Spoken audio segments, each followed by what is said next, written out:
Au cœur de l'Arabie du 7e siècle, une figure marquante émergea, destinée à façonner le cours de l'histoire. Il s'agit de Mahomet, le dernier prophète de l'islam. Né à la Mecque, un centre animé de commerce et de spiritualité, Mahomet était connu pour son honnêteté et sa piété. Orphelin, dès son jeune âge, il fut élevé par son oncle et devint plus tard un commerçant prospère. Il était profondément troublé par les injustices sociales et l'agitation spirituelle de son époque. À l'âge de 40 ans, alors qu'il méditait dans la grotte de Hira, il reçut sa première révélation de Dieu. Cela marqua le début de sa mission prophétique. Le message de Mahomet était clair et puissant. Il appelait à la soumission au seul vrai Dieu, Allah. Il insistait sur l'importance de la compassion, de la justice et de l'unité. Initialement, son message rencontra la résistance de l'élite mécoise, qui se sentait menacée par son appel à la réforme sociale et au rejet de leurs croyances polythéistes. Malgré la persécution et les épreuves que lui et ses disciples ont subies, Mahomet resta inébranlable dans sa mission. Il prêchait aux pauvres et aux marginalisés, leur offrant espoir et un nouveau mode de vie. Son message se répandit rapidement, attirant des adeptes de tous horizons. Sa sincérité, sa compassion et la nature profonde de ses révélations ont profondément touché les gens. Le Coran, le livre saint de l'islam, est une compilation de ces révélations divines reçues par Mahomet pendant 23 ans. Il contient des conseils sur tous les aspects de la vie, de la prière et de la charité à la justice sociale et aux questions familiales.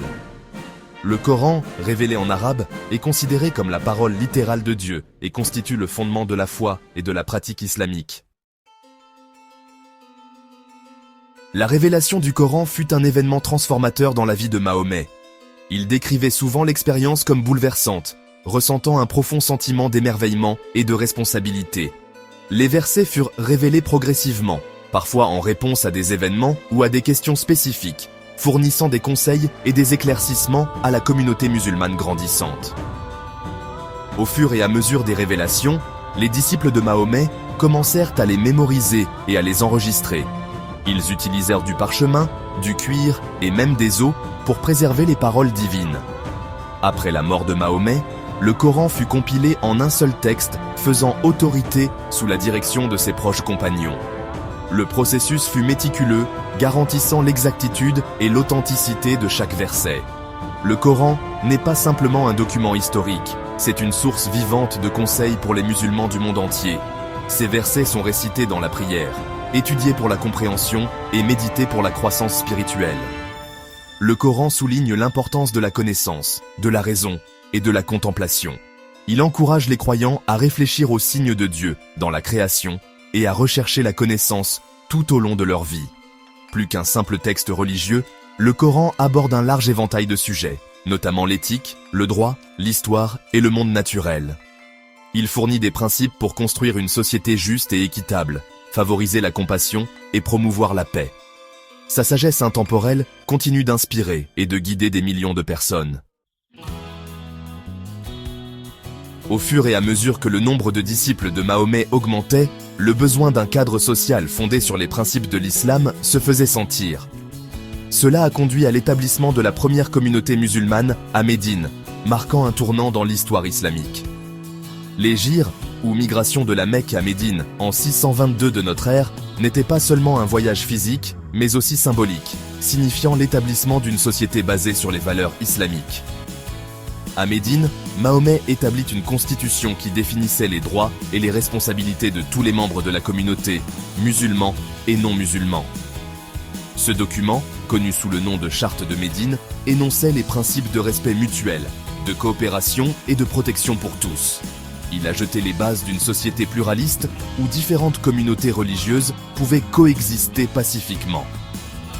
Au cœur des enseignements de Mahomet se trouvait le concept de Ummah, une communauté unie par la foi et des valeurs communes, transcendant les frontières tribales et ethniques. Il a souligné l'importance de la fraternité, exhortant ses disciples à se traiter mutuellement avec bonté, compassion et empathie. Les enseignements de Mahomet n'existèrent pas isolément. Il reconnaissait et révérait les prophètes qui l'avaient précédés, les reconnaissant comme des messagers du même Dieu. Il soulignait que l'islam était une continuation du message divin révélé à l'humanité par des prophètes comme Adam, Noé, Abraham, Moïse et Jésus. Chaque prophète, à son époque et dans son contexte respectif, a transmis le message de soumission à Dieu et a exhorté son peuple à mener une vie juste. Leurs histoires, telles que rapportées dans le Coran, servent de rappel de la miséricorde et de la justice de Dieu, ainsi que des conséquences de s'écarter du chemin de la justice. Adam, le premier humain, enseigne l'importance du libre arbitre et les conséquences de nos choix. L'histoire de Noé souligne la puissance de la foi et de la persévérance face à l'adversité. La foi inébranlable d'Abraham en Dieu, même lorsqu'il est de mise à l'épreuve, souligne l'importance de la confiance et de la soumission à la volonté divine. Moïse, qui a conduit son peuple hors de l'esclavage, incarne la lutte contre l'oppression et la recherche de la liberté et de la justice. Jésus, né miraculeusement de la Vierge Marie, est vénéré en islam comme un prophète et un messager de Dieu. Ses enseignements sur l'amour, la compassion et le pardon résonnent profondément chez les musulmans. Les histoires de ces prophètes fournissent de précieuses leçons morales aux musulmans d'aujourd'hui. Elles nous rappellent l'importance de défendre la justice, de faire preuve de compassion envers tous et de rester ferme dans notre foi, même face aux défis. L'héritage du prophète Mahomet et des prophètes qui l'ont précédé continue d'inspirer des millions de personnes à œuvrer pour un monde plus juste, plus compatissant et plus équitable.